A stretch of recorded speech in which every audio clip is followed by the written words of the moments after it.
হযরত আবু সুফিয়ান আল্লাহ পাকের নবীর চাচা,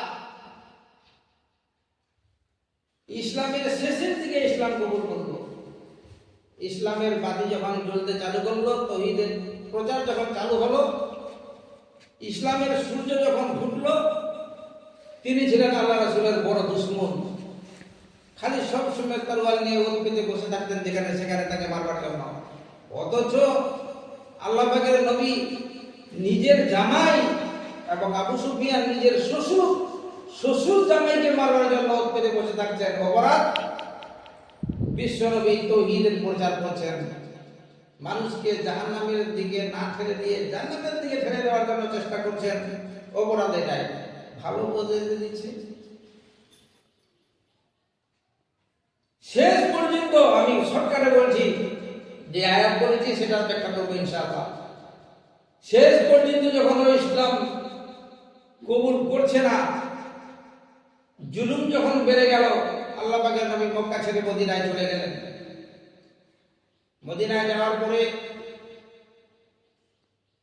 এমন পরিস্থিতি দাঁড়ালো, শেষ পর্যন্ত আমি ছোট করে বলছি যে মক্কা ফাতে হবে, আল্লাহ রাসূলের হাতের মুঠে চলে আসবে, এবং অবস্থায় দেখতে পাচ্ছেন যে আর আমাদের শক্তি কুলাচ্ছে না।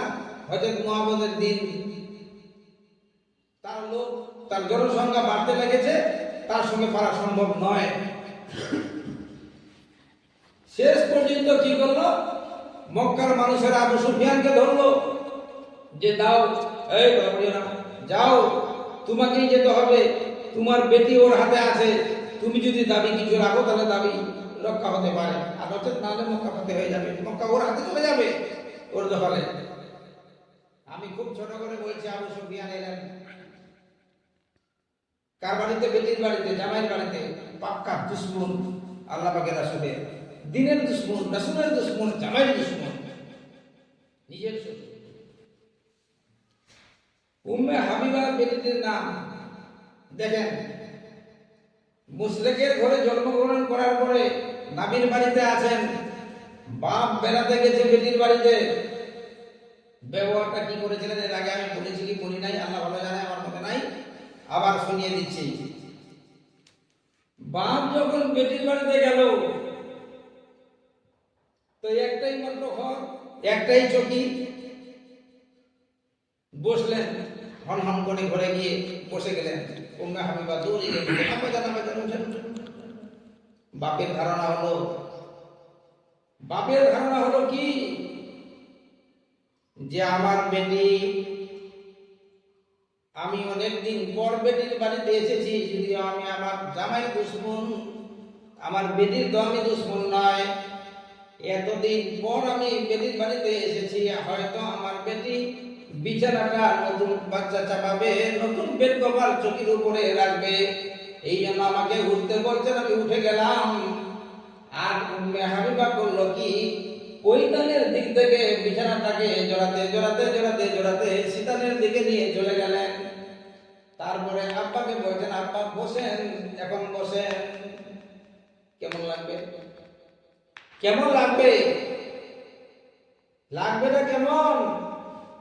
আমি আশা করেছিলাম, আমার টার্গেট ছিল এই যে আমার বেটি আমার জন্য বিছানা নতুন চাপাবে, এখন শুকনো কাঠটা আমাকে বসতে বলছে। কেন এরকম করলে মা?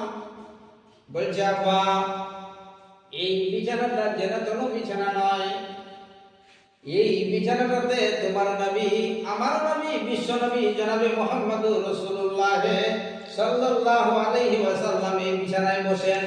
এখানে জিবরিল আসে আর এখানে কোরআনের আয়াত নাযিল হয়। অতএব এটা যেন কোনো বিছানা নয়, এই বিছানাটাতে বসার হক তোমার নাই, কারণ তুমি আমার বাপই আছো, তুমি এখনো পর্যন্ত ইসলাম গ্রহণ করোনি, তার মানে তুমি নাপাক হয়ে আছো, এই পবিত্র বিছানায় তুমি বসতে পারবে না। আব্বা, তোমাকে এই জন্য আমি কাজগুলো করে দেখালাম যে তোমার পিছনে যারা হাঁটতো, তোমার পিছনে যারা চলতো, তারা ইসলামের সুশীতল ছায়ায় এসে জান্নাতের হকদার হয়ে গেছে, জান্নাতের মেহমান হয়ে গেছে, আর তুমি এত বড় কপাল পোড়া হতো ভাগা, এখনো পর্যন্ত জান্নাতটাকে কিনতে পারলে না। আচ্ছা, খেয়ে বললো আবু সুফিয়ান। দেখেন, বাপ হয়েও তিনি বেটির কাছে সম্মান পেলেন না ইসলামের খাতিরে। বাপি আছো তুমি, এই খাতিরে তোমাকে সম্মান করতে পারবো না।